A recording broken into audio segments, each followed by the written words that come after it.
Halo guys, Assalamualaikum warahmatullahi wabarakatuh. Perkenalkan, nama saya Nada Nabila dengan NIM 18021102. Di sini saya akan menjelaskan fungsi-fungsi manajemen logistik. Salah satu fungsi manajemen logistik yaitu fungsi penganggaran. Dengan studi kasus manajemen penganggaran sekolah masa new normal. Tahun ajaran baru 2020-2021 telah dimulai serentak sejak awal bulan September 2020. Namun tidak sedikit sekolah yang belum membuat keputusan melakukan kegiatan belajar normal atau masih menutup sekolah.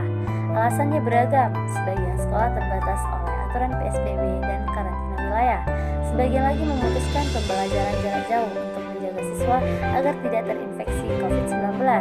Dan beberapa sekolah terpaksa tutup karena tidak memiliki kecukupan dana operasional. Tentu hal tersebut akan sangat berdampak terhadap penganggaran di sekolah-sekolah. Oleh karena itu, fungsi penganggaran sangat dibutuhkan dalam menetapkan apa yang menjadi prioritas demi keberlangsungan pendidikan. Sebelumnya, saya akan menjelaskan apa itu penganggaran pendidikan. Nah, penganggaran sendiri atau budgeting adalah proses penyusunan rencana keuangan organisasi yang dilakukan dengan cara menyusun rencana kerja dalam jangka waktu tertentu, umumnya 1 tahun yang dinyatakan dalam satuan moneter. Penganggaran merupakan bagian dari proses perencanaan organisasi yang secara umum meliputi perencanaan strategi, penyusunan program, dan penyusunan anggaran.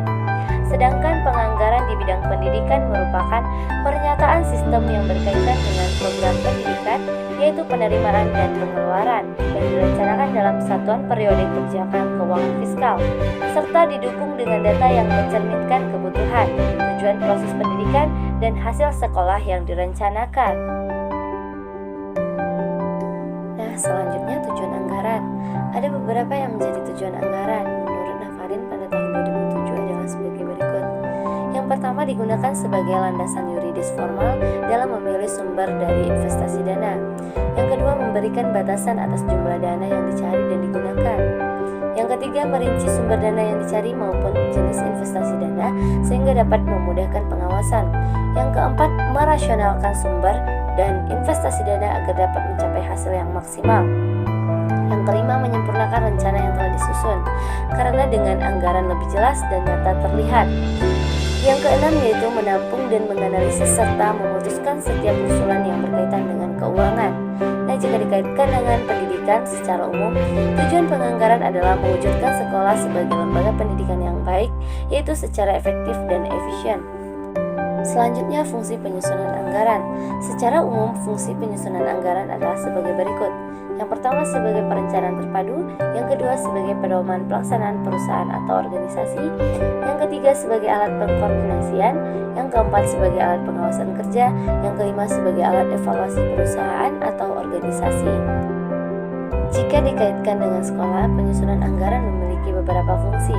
Yang pertama, perencanaan keuangan dengan membuat rencana pemasukan dan pengeluaran serta kegiatan-kegiatan lainnya untuk periode tertentu. Yang kedua, penganggaran keuangan, yaitu tindak lanjut dari perencanaan keuangan dengan membuat detail pengeluaran dan pemasukan. Yang ketiga, pengelolaan keuangan adalah dengan menggunakan dana sekolah untuk memaksimalkan dana yang ada dengan berbagai cara. Yang keempat, mencari keuangan atau pencarian keuangan dengan mencari dan mengeksploitasi sumber dana yang ada untuk operasional kegiatan sekolah. Yang kelima, yaitu penyimpanan keuangan dengan mengumpulkan dana sekolah serta menyimpan dan mengamankan dana tersebut. Selanjutnya, pengendalian keuangan dengan melakukan evaluasi serta perbaikan atas keuangan dan sistem keuangan pada sekolah. Selanjutnya, pemeriksaan keuangan dengan melakukan audit internal atas keuangan sekolah yang ada agar tidak terjadi penyimpangan.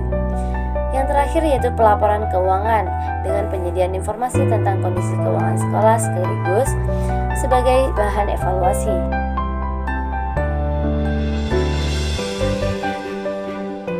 Tahap-tahap penganggaran. Yang pertama, yaitu tahapan persiapan. Yang kedua, tahapan penyusunan. Yang ketiga, tahapan notifikasi atau pengesahan. Yang keempat, tahapan implementasi dan pertanggungjawaban. Selanjutnya, siklus penganggaran. Menurut Indra Bastian pada tahun 2010 dalam bukunya yang berjudul Akuntansi Sektor Publik. Yang pertama, yaitu penetapan prosedur dan tim penganggaran tahun terkait. Yang kedua, penetapan dokumen standar harga. Yang ketiga, penyebaran dan pengisian formulir rencana kerja dan anggaran. Yang keempat, rekapitulasi rencana kerja dan anggaran. Yang kelima, pembahasan, perubahan, dan penyelesaian draft anggaran. Yang keenam, penetapan anggaran pendapatan dan belanja. Nah, selanjutnya penganggaran sekolah masa new normal.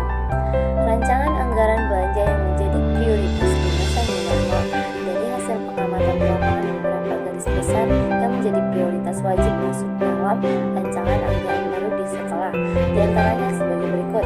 Yang pertama, perawatan fasilitas sekolah seperti listrik, internet, komputer, air, dan lain-lain.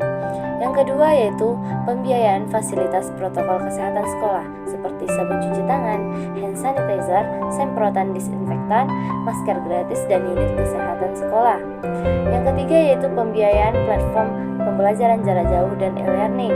Yang keempat, gaji guru dan staf non-pendidikan di sekolah. Yang kelima, kebutuhan operasional wajib yang harus disediakan sekolah seperti kertas, tinta printer, dan lain sebagainya. Sekian hasil presentasi dari saya, semoga bermanfaat untuk kita semua, dan terima kasih atas segala perhatiannya. Wassalamualaikum warahmatullahi wabarakatuh.